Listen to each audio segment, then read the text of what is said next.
여러분 안녕하세요. 저는 시와 소설을 쓰는 김명희입니다. 제가 지난번 경기도 남양주에 있는 실학박물관에서 조선 후기 실학자들의 삶을 재조명한 스토리텔링을 집필했습니다. 이번을 첫 번째로 차근차근 제가 집필한 이야기들을 하나씩 감상하는 시간을 여러분께 만들어 드리고자 이 작품을 녹음합니다. 그 시대를 살아간 우리의 위인들은 어떤 마음으로 하루하루 내 앞에 펼쳐진 일들을 마주했는지 우리가 들어보고 그분들의 삶에서 우리가 많은 것을 깨닫고 생각하고 돌아보는 그런 여운이 깊은 시간 되시기를 바라겠습니다. 오늘은 첫 번째로 정제 박태보 조선 실학자에 대한 삶을 이야기로 들려드리겠습니다. 이 이야기는 각계각층의 논문을 집필한 박사들이 역사 고증을 통해서 만들어낸 자료를 제가 참고로 이야기화한 것입니다. 천천히 가거라. 김명희. 따뜻한 바람이 후 불어왔다. 부드러운 입술이 꽃송이들을 풍선처럼 부풀렸다. 1656년 화창한 봄. 박세당의 집 담장 안에서 천자문 읽는 소리가 낭랑하게 들려왔다. 서상을 앞에 놓고 두 삶이 마주 앉았다. 박세당과 그의 어린 아들이었다. 허허허허, 어린 것이 곧 자라는구나. 태보야, 천자문이 어렵지 않느냐? 화려한 색동옷을 입은 아이가 해맑게 웃었다. 앞에는 아이의 몸체보다 큰 서책이 놓여 있었다. 재밌사옵니다. 허허허, 제법이구나. 3살이 된 어린 도령 박태보가 서책을 보다 아버지에게 물었다. 아버지, 궁금한 게 있사옵니다. 궁금한 거? 말해보아라. 박세당은 총명한 아들이 한없이 귀여웠다. 아까 아버지께서 충칙 진명이라 임금에 대한 충성은 목숨을 다할 수 있어야 한다고 하셨습니다. 그랬지. 그러면 아버지, 신하로서 왕을 섬기다 죽으면 그것도 충이라 할 수 있습니까? 뭐라고? 지금 뭐라 했느냐? 박세당은 자신의 귀를 의심했다. 이럴 수가. 이게 어찐 어린아이가 할 수 있는 질문이란 말인가? 박세당은 놀람을 감추고 대답했다. 물론이니라. 신하는 목숨을 바쳐 왕을 섬기는 것이 옳다. 그러나 태보야. 박세당은 어린 아들의 갑작스런 질문에 적잖이 당황했다. 그것은 한편으로는 무서운 질문이기도 했다. 말씀하소서. 어린 박태보는 천사 같은 눈으로 아버지를 바라보았다. 박세당은 잠시 생각했다. 이거야 원. 그러나 그렇게 바쳐진 목숨이 반드시 군주를 올바른 방향으로 이끌었던가?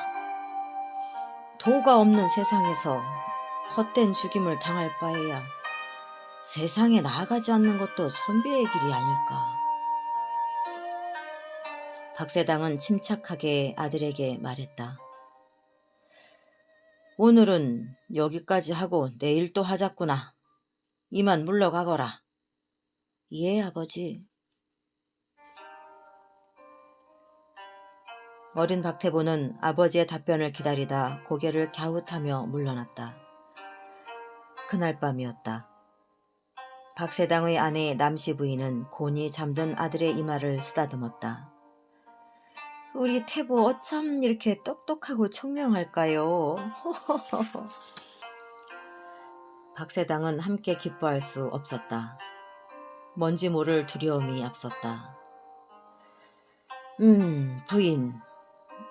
앞으로 태보를 너무 칭찬해서는 안 되겠소. 나는 사실 걱정이요. 저 어린 것이 장차 이 풍파 속을 어찌 헤쳐나갈지. 박세당은 아들을 가르칠 때마다 기쁜 내색을 할 수 없었다. 저 아이를 보는 내 마음이 왜 이리 무거울꼬. 성장해가는 아들을 보며 그는 마음이 복잡했다. 1659년 박태보가 5살이 되고 어느 날이었다. 하늘은 높고 푸르렀지만 조정은 나날이 먹구름이 밀려들었다. 근심 가득한 얼굴로 박세당이 뜨락을 서성였다.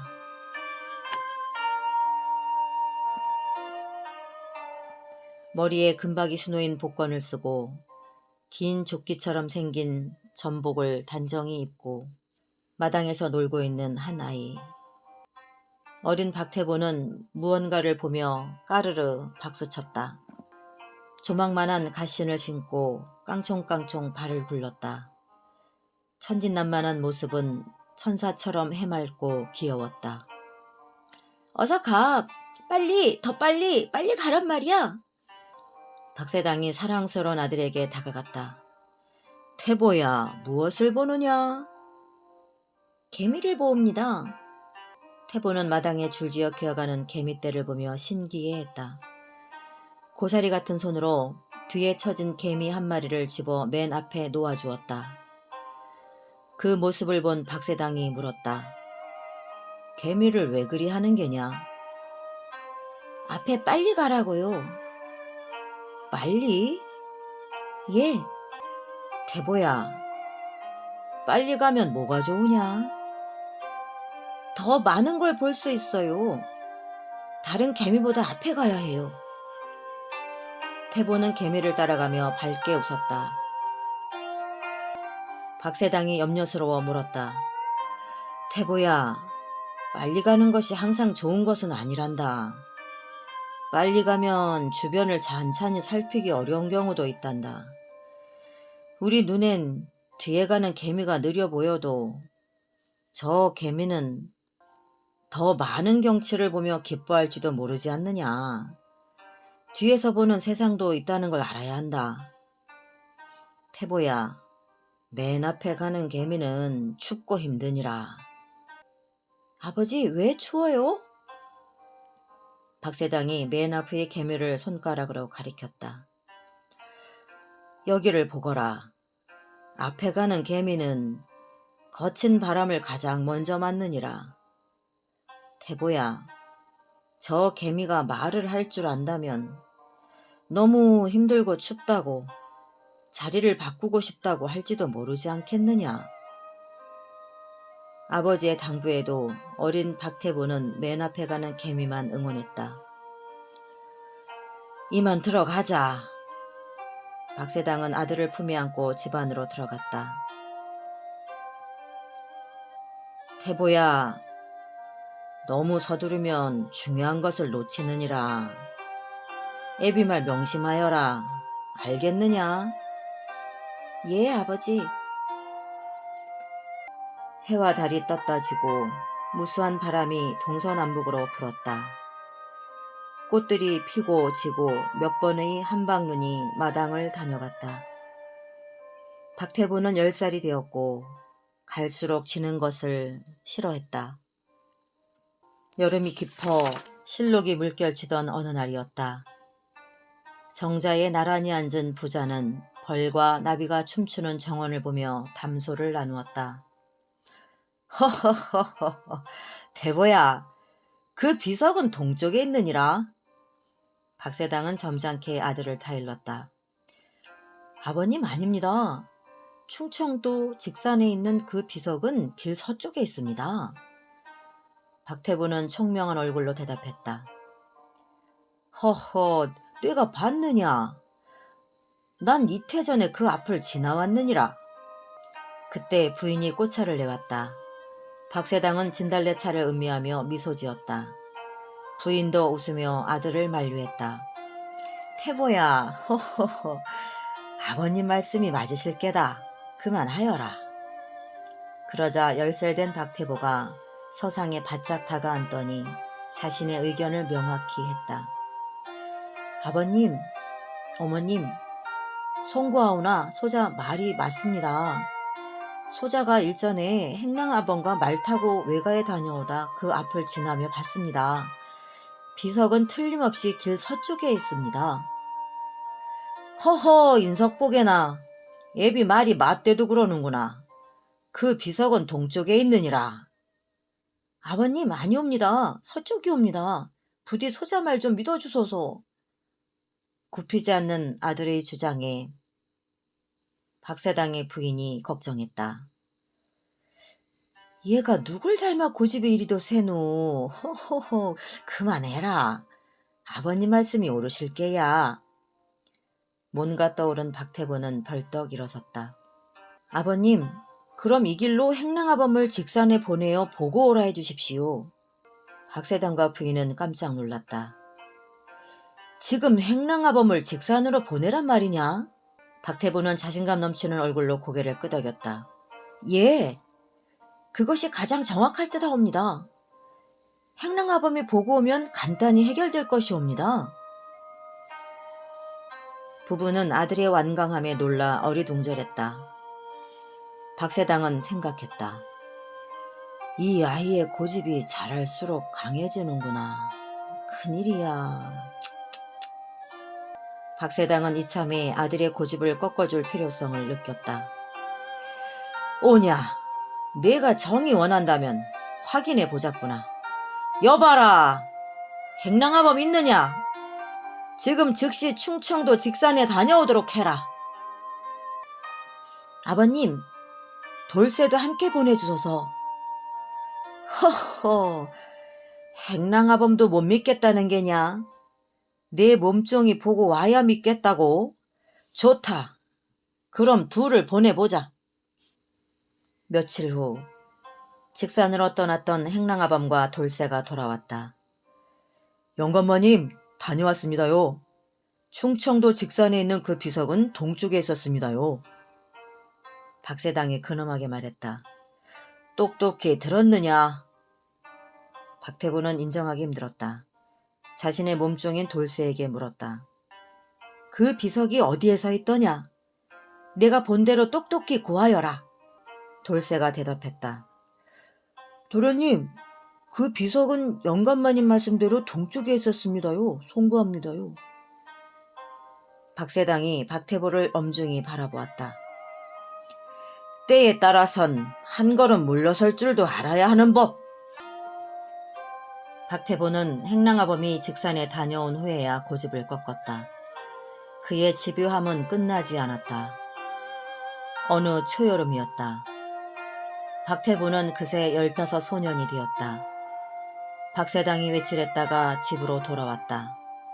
그런데 방바닥이 온통 날카로운 것으로 찌른 자국이 가득했다. 여봐라, 이게 어찌된 일이냐? 아버님, 찾아 계시옵니까? 이게 다 무엇인지 너 혹시 아느냐? 네, 아까 서책을 보는데 방바닥에서 벼룩이 뛰고 있었습니다. 해서 제가 송곳으로 벼룩을 잡다가 그만 장판에 자국을 내고 말았습니다. 뭐시라? 송곳으로 벼룩을? 박세당은 속으로 기가 찼다. 그가 차분히 물었다. 그래서 벼룩은 잡았느냐? 박태부는 머리를 조아리고 아뢰었다. 예, 잡았습니다. 박세당은 박태부를 물끄러미 보았다. 그때 부인 남씨가 부드러운 미소로 불렀다. 여보, 살구가 아주 잘 익었어요. 태보도 어서 정자로 오너라. 바람이 시원한 정자에서 온 가족이 주홍빛 살구를 먹었다. 그때 박세당이 아라리 여문 거대한 살구나무를 바라보았다. 허허허, 작년엔 흉년이더니 올해는 살구가 대풍이로구나. 태보야, 살구 맛이 좋으냐? 박태보는 단물이 묻은 손가락까지 쪽쪽 빨아먹었다. 네, 아버지, 달고 맛있습니다. 박세당은 빙긋 웃으며 아들에게 물었다. 내가 보기엔 저 살구나무에 살구가 몇 개나 달린 듯 보이느냐? 부인 남씨가 웃으며 손사래를 쳤다. 여보, 관두세요. 태보 고집 알면서 당신도 참. 박태보가 몸을 돌려 주렁주렁 열린 살구나무를 진지하게 살폈다. 살구나무는 가문 대대로 성장해 왔기에 거목이었다. 아버지, 제가 보기에는 한 1200개는 좋게 될 것으로 보입니다. 예끼! 아무리 살구나무가 크기로서니 1000개가 달리겠느냐. 애비가 보기엔 한 800여 개 정도는 되겠구나. 허허허허. 눈빛이 진지해진 박태보가 대답했다. 아버지, 작년에 흉년이었을 때도 600개나 훨씬 넘었사옵니다. 올해는 살구가 풍년 아니옵니까? 보세요. 나무가 무거워 찢어진 곳도 있사옵니다. 그러니 좋기 1000개는 될 것이옵니다. 아버지와 아들은 또 팽팽히 맞섰다. 박세당의 부인이 중재하고 나섰다. 오늘 해가 져도 논쟁이 끝날 것 같지 않네요. 살구를 얼른 따서 술을 세어보고 실랑이를 멈추는 게 빠르겠어요. 행랑아범과 돌쇠가 급히 사다리를 가져왔다. 행랑어멈과 여종들이 나무 아래 널찍이 멍석을 깔았다. 행랑아범과 돌쇠가 손에 침을 퇴 뱉었다. 그러더니 장대를 들고 조심조심 나무로 올라가 살구를 털어 그 술을 세기 시작했다. 박세당과 아들 태보는 진지하게 기다렸다. 살구를 헤아리는 일은 해가 서쪽으로 뉘엿뉘엿 질 때서야 겨우 끝났다. 영감마님, 살구는 모두 819개이옵니다요. 박세당이 통쾌하게 웃었다. 태보야, 들었느냐?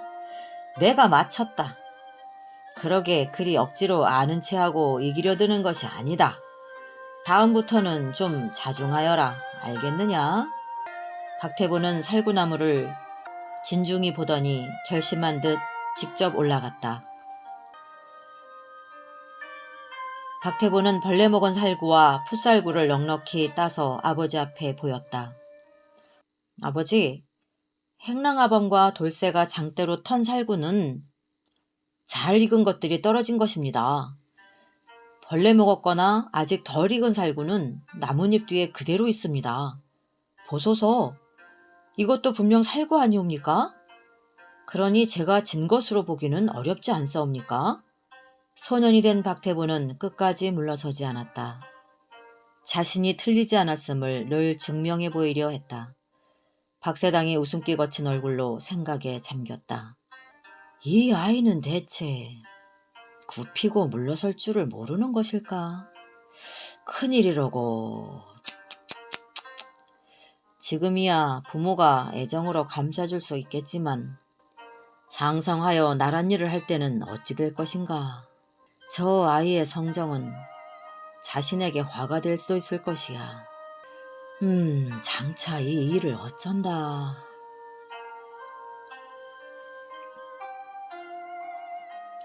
생각을 멈춘 박세당이 인자하게 아들을 보았다. 애비랑 잠시 서책이나 보자꾸나. 예. 박세당은 태보를 안채로 데리고 들어갔다. 태보야, 고사의 범씨 아들의 일화를 아느냐? 모르옵니다. 범순인이라는 사람이 있었느니라.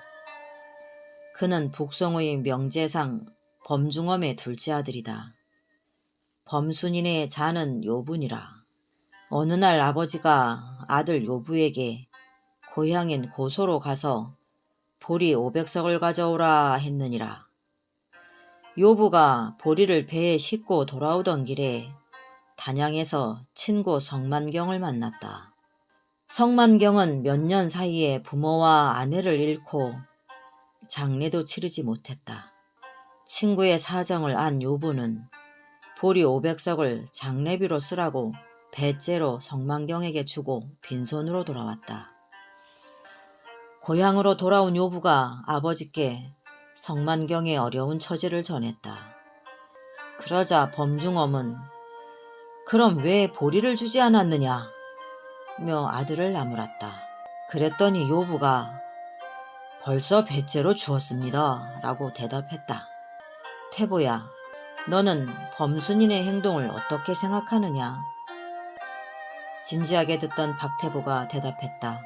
너그러운 마음씨와 사람을 아끼는 배려심이 잘 느껴지옵니다. 맞다. 범순이는 후에 재상이 되었느니라. 그의 충직함에 사람들의 칭송이 자자했다. 태보야, 말씀하옵소서. 이변이 없는 한 너는 곧 관직에 나서게 될 것이다. 오늘 아비가 내게 지어주는 이 시를 내 뼈에 새기거라. 한 걸음 갈 적에 한 걸음 천천히 감을 잊지 마라. 더디 감은 안온하고 빨리 감은 위태로운 법. 일찍이 머뭇거리며 사람들의 뒤에 처져서 갔으니 범씨의 아들이 바로 너의 스승이니라. 박태보에게 천천히 갈 것을 당부한 시였다. 박세당은 자신의 둘째 아들 박태보의 재주가 덕을 뛰어넘지 않기를 바랐다. 상대를 이기고자 하는 마음보다 너그러운 마음씨로 세상을 살아가길 바랐다. 그 후 박태보는 1675년 숙종 1년 사마시에 합격했다. 1677년에는 알성문과에 장원급제하였다. 그의 나이 24이었다. 형님보다도 먼저 장원급제를 한 것이었다. 박태보는 날이 갈수록 젊은 관리로 명성을 떨치기 시작했다. 그의 선함이 알려져 장안에서 그를 모르는 사람이 없었다. 총기와 재주를 겸비한 아들이 박세당은 늘 염려되었다. 박세당은 정치에서 마음이 떠났다. 그에게 여러 차례 관직이 내려졌으나 다 부질없었다. 그는 모든 관직을 사양하고 서계의 골짜기로 떠나 자연인으로 살았다. 고요한 날들을 보내니 박세당의 마음에 평화가 찾아왔다. 그러나 이제 막 관로의 삶을 시작한 아들의 안위가 늘 걱정이었다. 박태보는 노론과 소론이 다툴 때마다 한쪽으로 기울지 않았다. 객관적이고 공정한 입장으로 시비를 투명하게 가렸다. 이로 인해 조정에서 상당한 반향을 일으켰다. 박태보는 남인과 서인이 반목하는 정국 속에서 점점 세력의 중심부로 들어섰다. 탄탄대로였던 앞길은 막히기 시작했고 삶은 평탄하지 못했다. 박태보의 운명이 벼랑으로 치달은 것은 1689년이었다. 그해 기사 환국 사건이 터졌다. 숙종은 인현왕후와 혼인한 후 8년 동안이나 후사가 없었다. 그러던 중 후궁 장씨가 아들을 낳았다. 숙종은 석 달 만에 장씨의 아들을 적장자로 선언하고 장씨를 희빈으로 삼았다. 대신들 사이에서 세자 책봉에 반대하는 상소가 줄을 이었다. 86명이 연명으로 반대 상소를 올렸다. 상소를 읽은 숙종의 분노가 하늘을 찔렀다. 숙종의 인내심에 한계가 왔다. 그가 어좌에서 벌떡 일어났다. 그럼 나를 당장 폐위시키라. 크게 노한 숙종이 대신들을 향해 외쳤다. 지금 당장 상소 올린 자들을 불러들여라.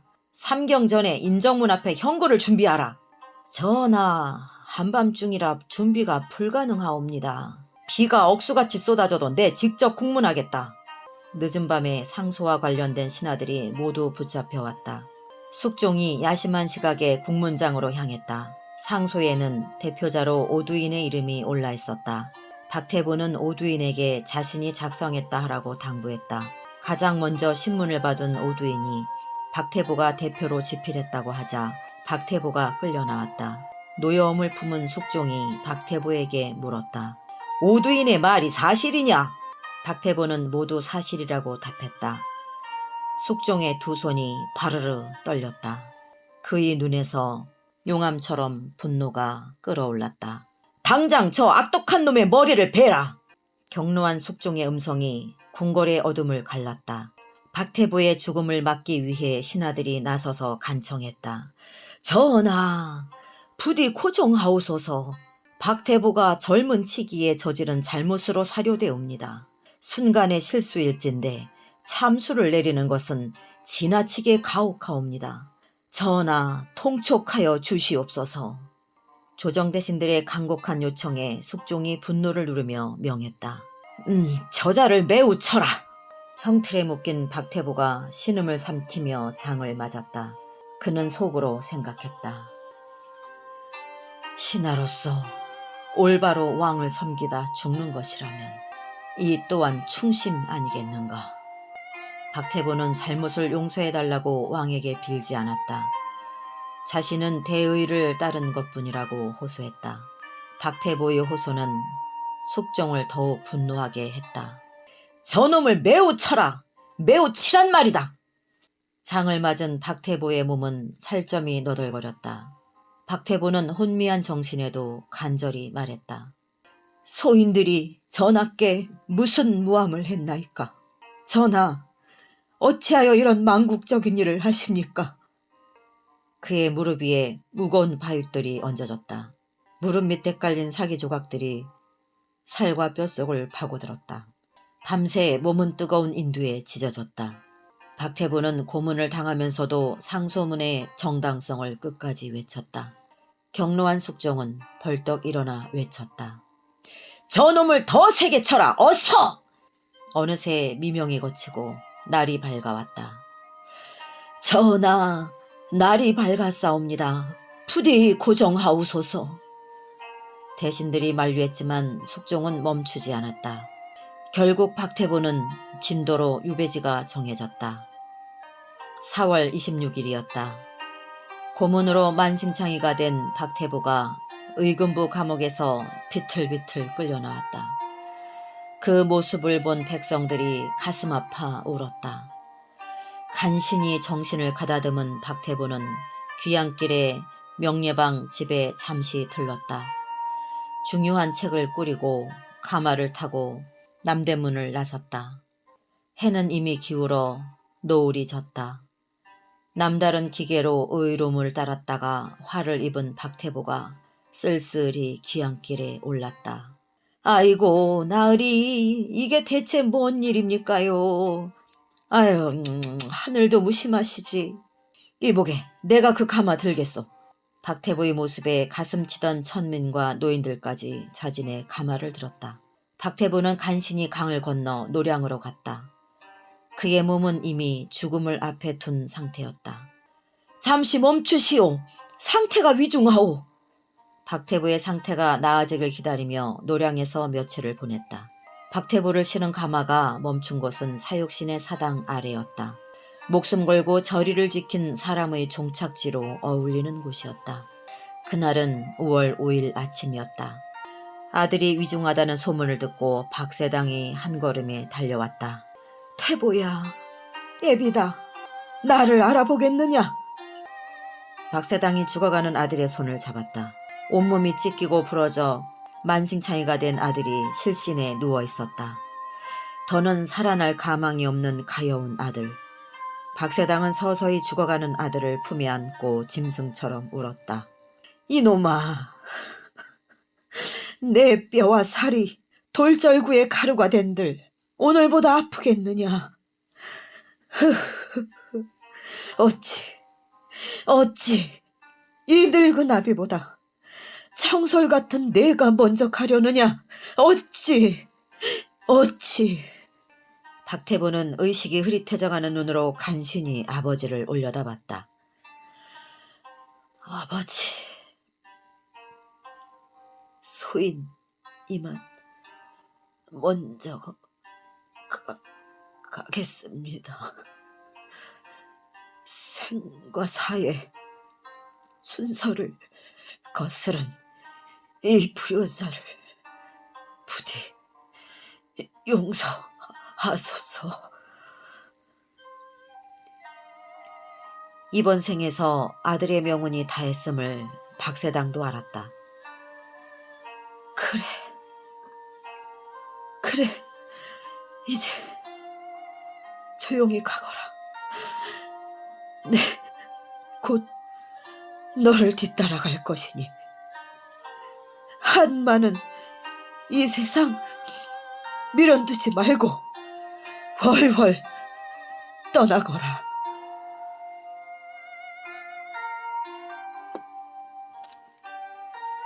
박세당은 자신보다 먼저 떠나는 가여운 아들을 품에 안았다. 그러고는 차마 아들의 최후를 볼 수 없어 울며 돌아섰다. 박세당이 저만치 돌아서자 이승과 저승의 경계가 나뉘듯 아버지와 아들 사이로 찬 바람이 휙 가르며 지나갔다. 혹시 아버지를 기다렸던 것일까? 그때 시루라기처럼 간당간당 버텨왔던 박태부의 숨이 툭 끊어졌다. 결국 박태부의 아버지 박세당의 염려는 현실이 되고 말았다.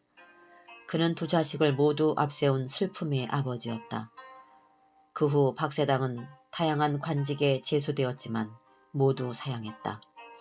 그는 자식들이 생전에 쓴 책들을 묻고 정리하며 초야에 묻혀 살았다. 박세당은 자식의 장점을 자랑하기보다 그 위험을 걱정했던 아버지였다.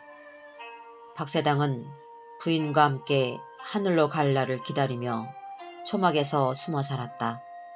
백발이 된 그는 밤마다 꿈을 꾸었다. 그의 꿈속에서는 언제나 어린 기러기 2마리가 어딘가로 날아가며 구슬피 울었다. 꿈에서 박세당은 날아가는 기러기 형제를 향해 울며 손을 흔들었다. 태유야, 태보야, 애비 여기 있다. 찬 이슬도 쉬어가는 이 추운 밤, 너희 둘은 어디를 그리 바삐 가느냐? 천천히 가거라. 1703년 박세당은 그토록 보고팠던 두 아들이 있는 하늘로 떠났다.